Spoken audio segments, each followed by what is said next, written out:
Francesca here with Cornerstone Fitness and Health, and today we are talking about squats, and I'm so excited. I love to teach people how to squat properly, and not just because it is one of the best compound functional exercises, but because it gives us such a bad rap, right? All the time I hear, I can't squat, it hurts my knees and back. I can't squat, I'm not going to be exercising in a gym, I don't need to learn how to squat. And truthfully, I've been there. I was in the camp that I can't squat, it hurts my knees, and man, I can't get my butt to work when I squat, right? So I love to teach squats. Now that I know how and how I learned how to squat, I love to teach them. Because squats are essential, guys. Look, when somebody comes in and it says those two things, oh, I can't squat, it hurts my knees or my back, or I don't need to learn how to squat, I simply look at them and I go, do you want to get up off the toilet before having to calling the paramedics? And they just look at me.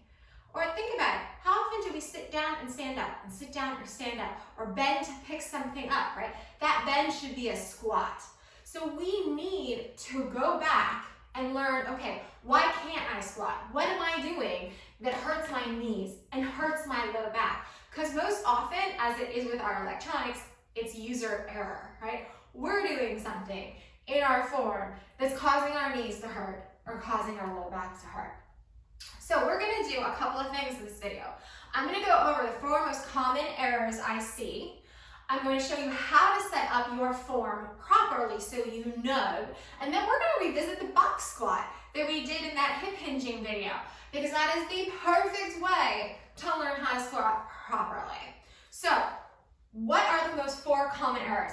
These are the ones that I see all the time, okay? So the first one, there's gonna be lots of demoing in this video, guys. The first error I see all the time, and the most common one I would say, is squatting without hinging our hips, right? So we're doing this one. And my knees are driving forward. And I can tell you just by doing this, guys, woo, my knees are starting to get not so happy with me. And I have a history of knee injury, so I know that one, right?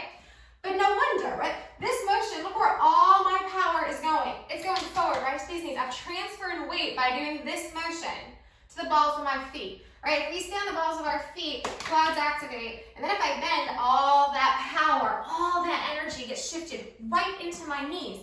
Yep, gonna hurt my knees if I squat like that.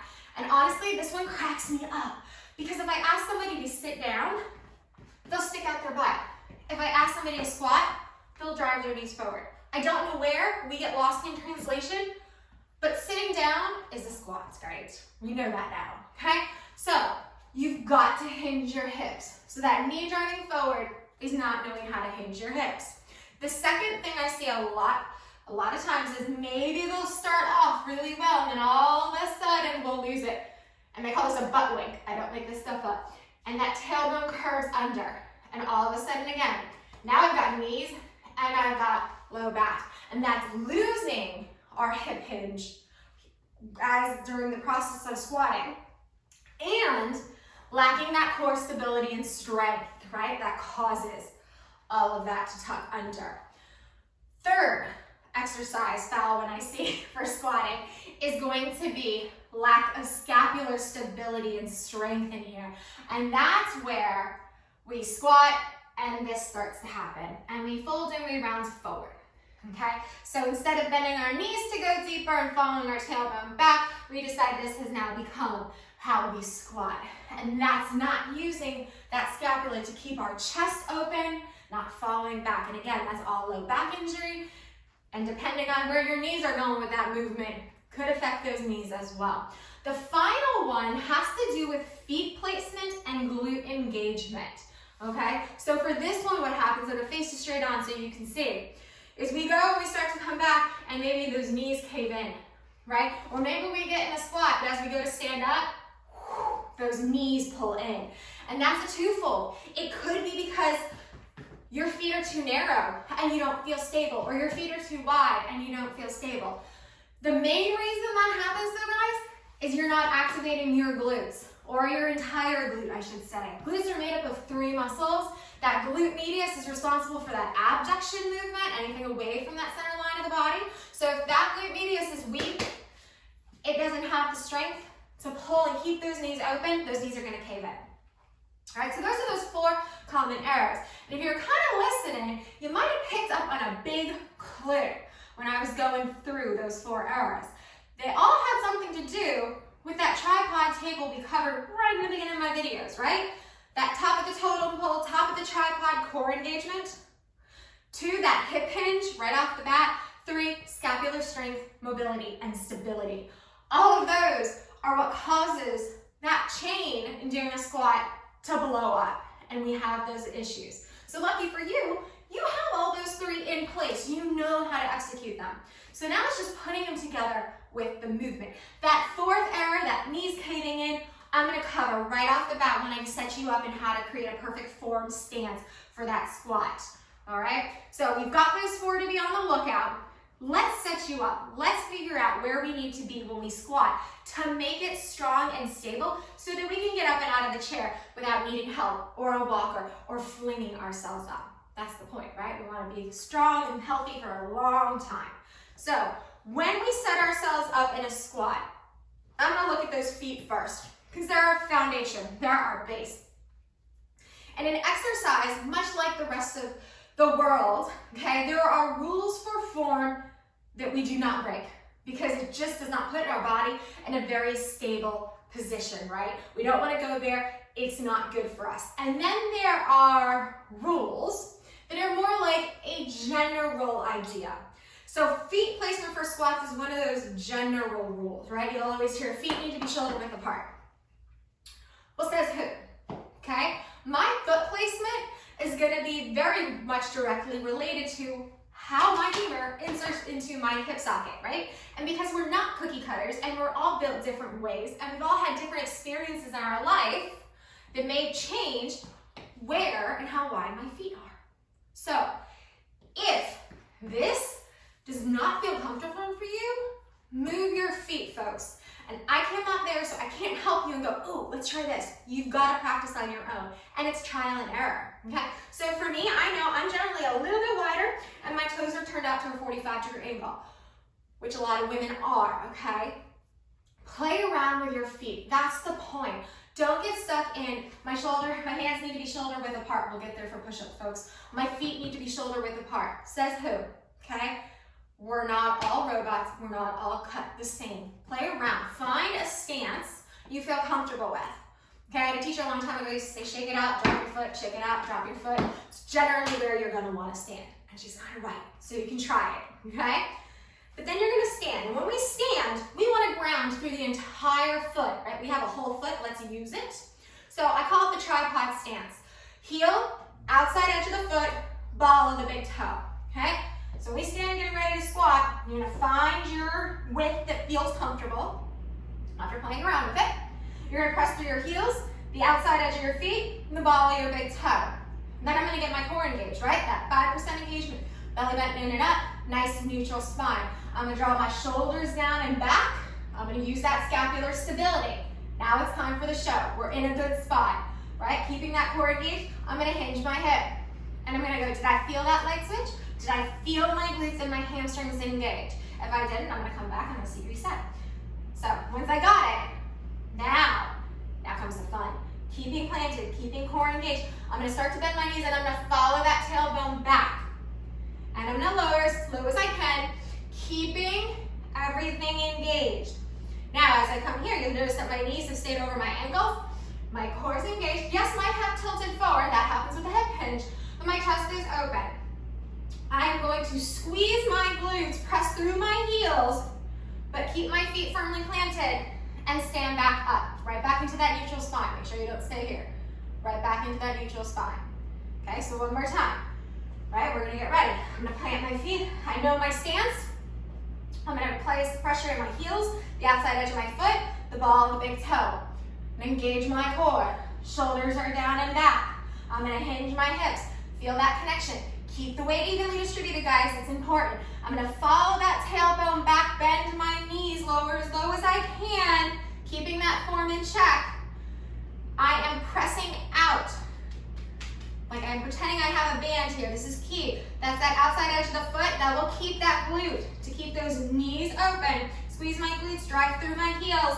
come back up. One more time. Find that stance, heel outside edge, ball the big toe, okay? To keep our knees from caving in, pretend you have one of those mini bands around above your knee, okay? That's the part that's causing problems. You're gonna pretend, or better yet, put on a mini band right here, right? Use it. But the whole point of pressing to that outside edge of the foot is to keep your knees open. But if you need a little more reinforcement, I love tools and props, guys. Grab a mini band. So heels, outside edge, ball the big toe, pretend you got that mini band on. Hinge your hips, engaging the core, shoulders down and back. Start to squat it down, right? Squeeze those glutes, press through the whole foot, drive through that heel, come back up, right? So yes, there's a lot of steps. Because like I said, a squat is a compound exercise, meaning we are using multiple muscles in the body. A lot is going on. Calves, quads, hamstrings, glutes, hip flexors, core, woo! Okay, this is why it's such an important exercise and we need to know how to do it right. So yes, there's a lot of mental checklists involved. But the good news is your muscles are pretty darn fantastic and they catch on pretty sick. So quick. Sick, that's not right. No, they're not sick, they're quick. So, know those checklists. Eventually your body will know and you won't have to think it through so much. But in the beginning, it is. So, looks pretty simple, but it gets a whole lot harder in translation. And enter the box squat. Yes, we've done it before if you remember how we learned our hip hinge, but we're gonna take it from a squatting perspective now. We're gonna make it work.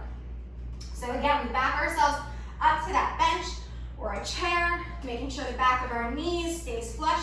You're in that same stance. You are free form, pressing through the heels, the outside edge of the foot, the ball of the big toe, core is engaged, shoulders down and back. I'm pressing out, making sure I can feel, okay, that outside edge of my glutes. I'm gonna hinge my hips, squeeze my glutes, follow that tailbone all the way back, and sit without flopping. I'm gonna scoot forward to the edge of the chair. This is kind of where it gets tricky. Set your feet up, and again, you're gonna play around with it. Place your feet where you feel like you have the most leverage, the most power to stand up, okay? Then again, heel, outside edge, ball of the big toe, squeeze your butt. Do you feel like you have power to stand straight up, okay? You're gonna hinge. You got you, right? I'm not gonna tuck under. That's not gonna be good. Then all that power is gonna go right into that low back and my knees. So I'm gonna sit here, everything's in line. I'm gonna squeeze, hinge that hip, drive through the heel, keep the feet pressed down, and stand straight up. And I'll back myself up and we'll do it again. I'll get in that nice position, back in the knees, again, so it makes sure that I'm not driving my knees forward, because then my back of my legs is gonna pull away from that bench. Then I know I've lost my hip hinge. That's why we're doing box squats. So, back of the knees are gonna stay in contact the whole time. Core is engaged, shoulders down and back. I'm gonna hinge my hips, feel that connection. Follow my tailbone all the way back, squeeze, squeeze, squeeze, squeeze, squeeze, squeeze, squeeze, and sit. Then my knees stay attached.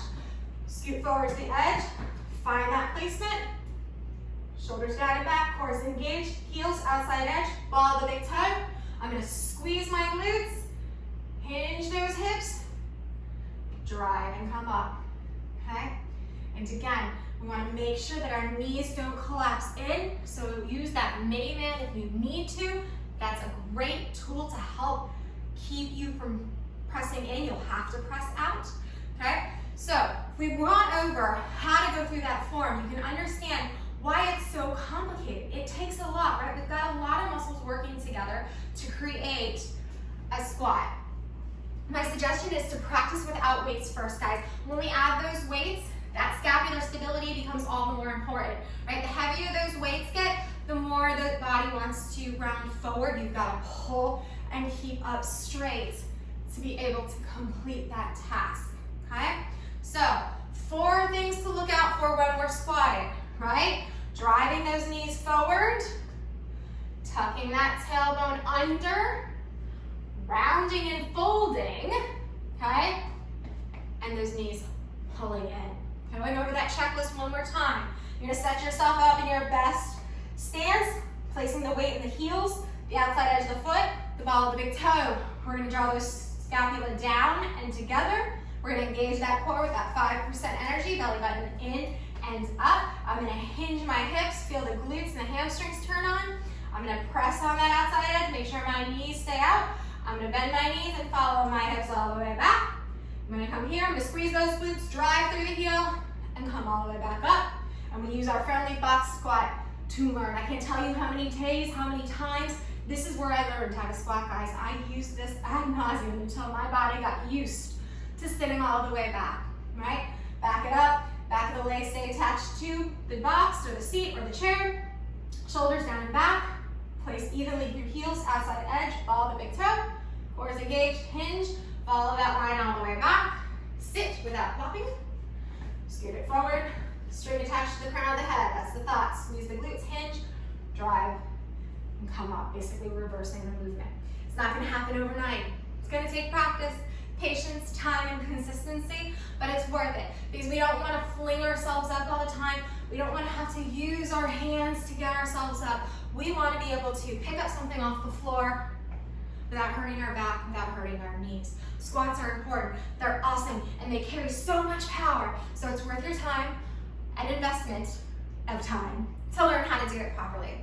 Guys, I'm so grateful for you joining me today. If you have questions or comments, concerns, something you'd like to see me go over for form, please leave a comment on my Facebook page, Cornerstone Fitness and Health, and join me next week as we're going to be tackling rows and all that goes with it.